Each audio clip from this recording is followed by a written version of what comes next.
They are, that's an air raid, an air raid siren.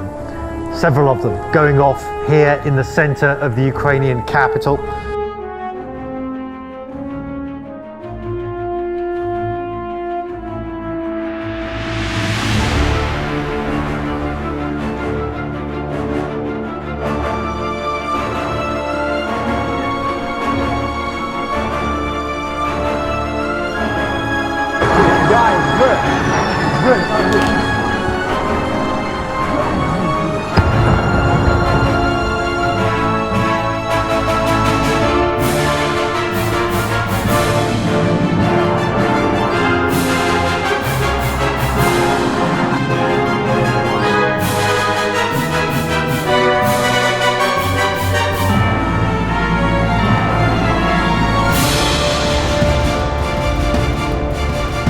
Обстоятельства требуют от нас решительных и незамедлительных действий. Кто бы ни пытался тем более создать угрозы для нашего народа, должны знать, что ответ России будет незамедлительным и приведет нас к таким последствиям, которыми вы в своей истории еще никогда не знали. Не нужна война, не холодная, не горячая, не гибридная. Но если на нас будут наступать войска, если у нас попытаются отнять нашу страну, нашу свободу, нашу жизнь, жизни наших детей, мы будем защищаться. Не наступать, защищаться. Наступая, вы будете видеть наши лица, не наши спины, наши лица. So why does Russia want to invade Ukraine? Well, there's a long-standing history between the two countries, and the Ukraine was formerly part of the USSR when Russia had its Soviet empire. Now, since the fall of the Berlin Wall, Ukraine has been an independent country. A lot of the Ukraine population speak Russian, and it appears that President Putin would like to reclaim the Ukraine for himself as part of Russia. Now, the tension between the two countries reached boiling point in 2014 when Russia invaded Ukraine and annexed Crimea and wanted to declare it as an independent nation.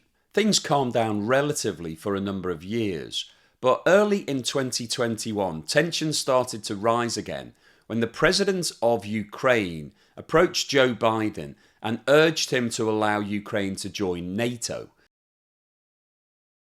Now, NATO, which stands for North Atlantic Treaty Organization, was set up following World War II and is a collection of 30 countries, all of whom have signed an agreement that they will help each other to defend an attack from an external party. The major countries involved in NATO are the USA, Canada, the UK, Germany, France, and most of the rest of Europe. And the Ukraine asked if it could join NATO because it wanted all of those countries to support it in the event that Russia does invade the country.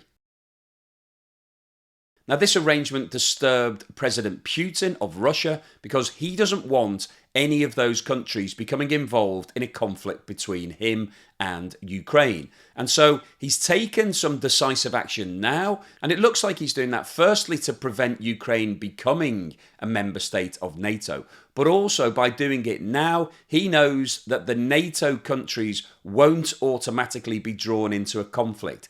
If he allows Ukraine to join NATO, then in the future, if he was to invade Ukraine again, then he knows for sure that the USA, the UK, Germany, France, all of that military force will be against him on any future invasion. So that is one of the drivers why this is happening now.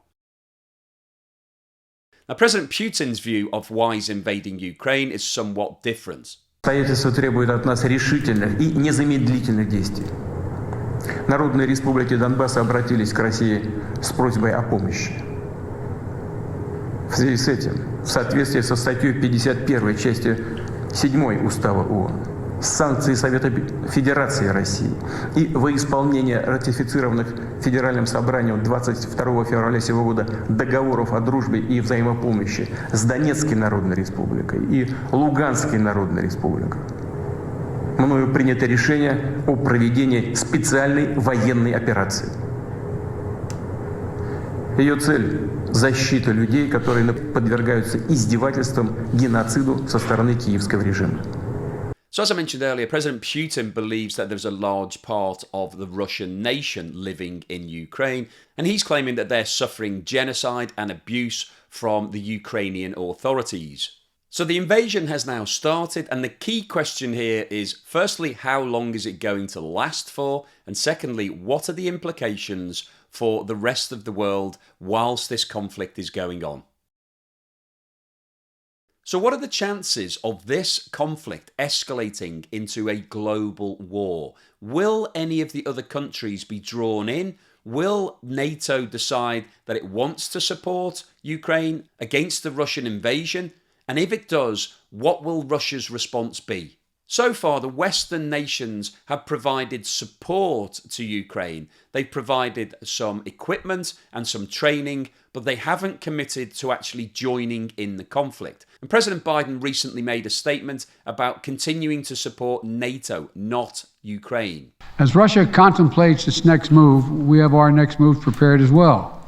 Russia will pay an even steeper price if it continues its aggression, including additional sanctions.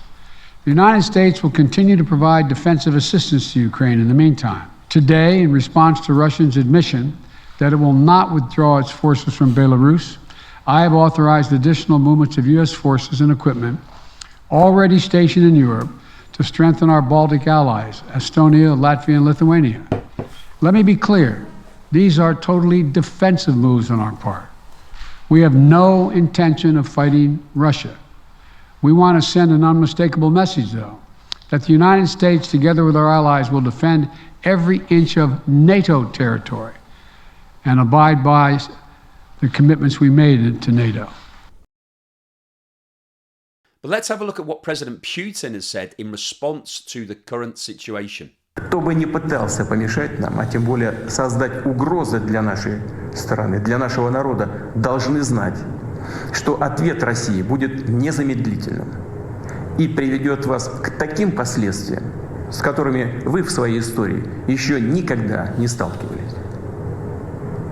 Мы готовы к любому развитию событий. So his statement is really worrying. He said that whoever tries to stop us will face immediate consequences the like you have never seen before in your history. Now, it's not specified, but clearly the undercurrent of this statement is all about nuclear deterrent. Russia is armed with nuclear warheads, so it could send a nuclear strike to any country around the world. So the message here is clear. If anybody's thinking about helping the Ukraine, we will attack, and we will attack in a way that you've never experienced before. So essentially, he's laying down the gauntlet to all of the other countries around the world, saying, don't get involved, because if you do, you'll regret it. Now, unfortunately, that's how wars start, because countries make statements and threats, and other countries do not like being talked to like that. So there is a possibility here that Russia is laying down the gauntlet to the USA, saying, we are prepared to do anything. Now, it will be interesting to see what the USA's response to that is. I would hope that it is a calm and measured response, but unfortunately, it could escalate and it could develop into a global conflict. Now, one of the things that's really interesting in all of this is Russia's relationship with China. Now, China is not a member of NATO, so it is on the other side of the NATO alliance. And recently, the presidents of China and Russia both met, and they stipulated that they did not want to see NATO being expanded any further. So China is clearly on the side of Russia against NATO. And when you look at the trading relationship between the two countries, it's massive. China is Russia's biggest export market, and it's also the country that imports the most goods into Russia. So there is a potential here that China could support Russia in the event that other countries get drawn into this conflict. And then we would have the potential of the USA and the other NATO countries, Germany, France, the UK, Canada, being up against a Russian-Chinese alliance. And that would be the definition of World War III.